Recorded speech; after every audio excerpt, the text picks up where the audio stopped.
Okay, one of the types of original problems that we posed earlier was solving something like this. Okay, what is the log base 3 of 7? Okay, now in our previous parts we were able to take the power, raise it to the other side, and set it equal to the argument, and then the answer was something that was easy to figure out. Okay, just by inspection we could pretty much tell what the answer was. Okay, now the problem that we have though is if we do that here, if we go 3 to the y equals 7, do we know a nice number that would give us a power here that would give us 7 when we go 3? No, if that were a 9, this would be a piece of cake. We just have an answer of 2. True? Okay, but it's not 9, it's 7. So the question is, what do we do then? Well, we might say, well, let's punch in the calculator. Well, we can't do that either because the calculator doesn't do log base 3. True? Alright, so the question is, what do we do then to find an answer to that? Well, we know that there's one way we can do it. Since we all have graphing calculators, we could graph these two and find the intersection point. That'd be one way to figure out the answer, wouldn't it? Okay, so that's one way to do it. But what it boils down to is we can show with algebra that the following sentence is true. That anytime we have log base b of x, so any base, any number, okay, that's equal to the log base a of x over the log base a of b. Okay? And let me say this in words because it's easier to memorize in words than it is in symbols. Okay, if I have log base b of x, okay, that's equal to the log of the argument over the log of the base. Okay? All this is the log of the argument, and this is the log of the base. Now let me ask you this. If I actually want to calculate this, what should I let a be? What would be the best base for me to use here? How about 10? Why 10? Because your calculator can do 10. What other base would be useful here?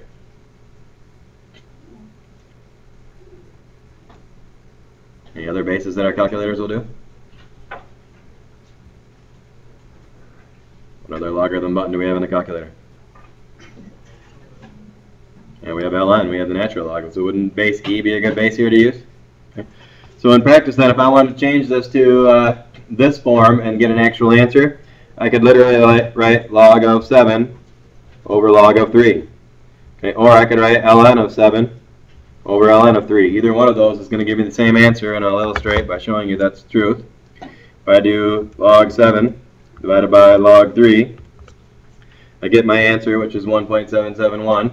And that shouldn't be too surprising since we know that 2 here would have given us 9. We want to get 7, something less than 9. So our power should be less than 2, we know. And if I do the same thing with ln, if I do ln 7 over ln 3, same answer.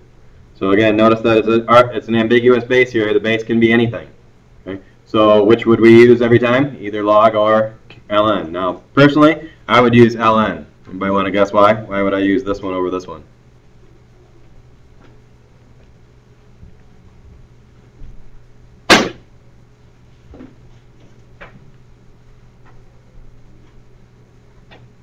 Why would this one be better to use than this one?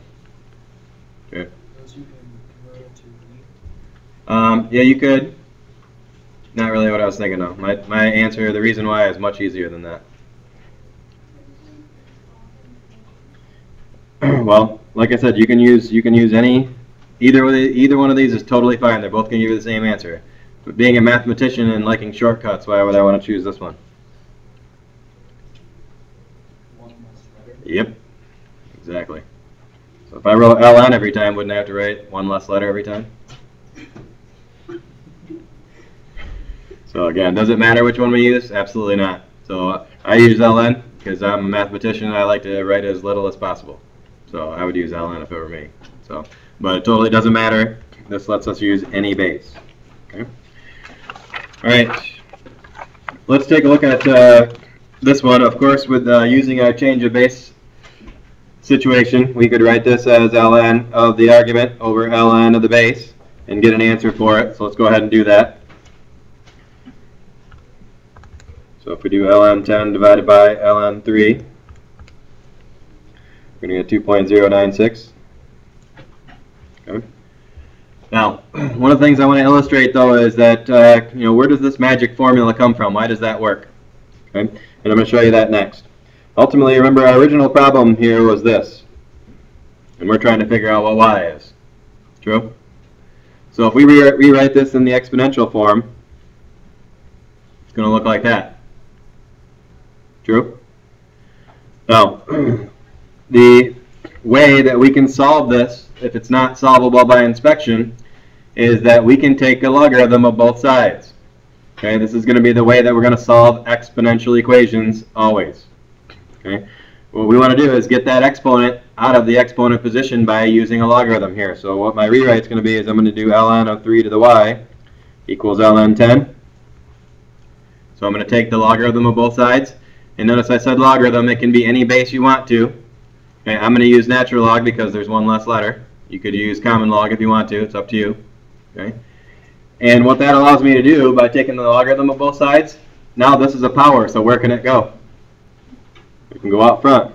So my new sentence is going to be y ln 3 equals ln 10. And remember, this is y times that. So what am I going to do to get y alone? I'm going to divide. And notice what I got. Right back to what I got with the change of base formula.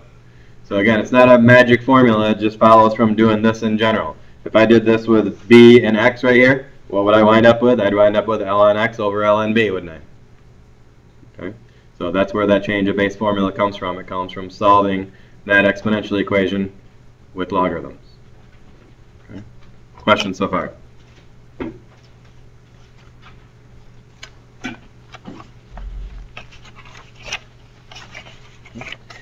All right, one last part to what we're going to look at today is just dealing with some graphs. I want to consider some graphs with you here. Okay. The first graph and the directions here when we deal with these types of graphs compared to the natural log function. Okay. We want to tell how the new graph is transformed from the natural log function. So let's look at this first one, ln of x squared. Okay, this one already is an ln graph. We know that that 2 being a power could be rewritten out front. And so ultimately from there, what does that mean? If I have a 2 out in front, what did that do to the natural log? It's going to provide a what? Stretch. What type of stretch? Vertical stretch. So it would be a vertical stretch by a factor of 2. Okay, fair enough. Now, this one being natural log and this one being log base 5, we might say, wait a minute, how am I going to figure out how this is related to the natural log? Well, what it boils down to is that we can use the change of base. Because if we wrote this in terms of natural log, wouldn't it be ln x over ln 5? True? The ln x over ln 5, the log of the natural log of the argument over the natural log of the base. Okay, just using our change of base formula. And keep in mind that if I rewrote this as 1 over ln 5 times ln x, okay, wouldn't those two be the same? And remember, what is this? This is just a number, isn't it? Okay. So with a number out in front of ln x, now is it really any different than what we just had here? So this is also a vertical stretch by a factor of 1 over ln 5. And really keep in mind that 1 over ln 5 is a number that's less than 1, so is it really a stretch? It's really a shrink. We're really dividing it by ln 5, aren't we? Okay. So it really is a shrink by a factor of ln 5. Okay. How about this other one that I have here with the quarter? Let's see what happens when we do the quarter. If I do ln x over ln quarter, okay, then we're going to have the ln x part. Of course, this is just a number, so this is going to be some kind of shrink. Okay.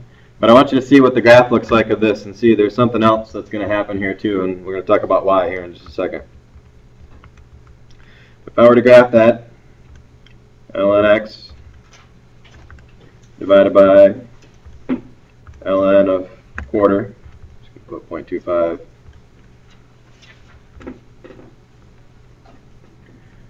Okay. I want you to notice there is a shrink part to it compared to the normal graph, but what else happened to here? And there's also a flip, isn't there? Okay, normally the graph we know goes up like this. Okay, but this graph is coming down from here and going down like that. There's a flip.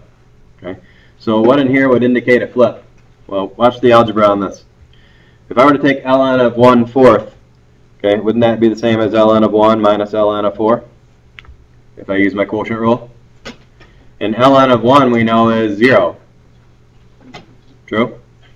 So if ln 1 is equal to 0, then wouldn't this really be ln x over negative ln 4? Or negative ln 4, I should say. Okay, and hence here's where the negative comes in, and this negative causes the what? It causes the flip, doesn't it? Okay, and of course the ln 4 part on the bottom creates that vertical shrink. Okay, and hence that's why we have a graph that shrunk and flipped. Okay. Questions on that one? Okay, for our work today, we're going to be primarily working with using the rules for exponents to do some simplifying and unsimplifying as we did in the first part, and then also using the change of base to evaluate some logarithms, okay? And then also dealing with some graphing issues and seeing how graphs are related to the parent function, which is the natural log function.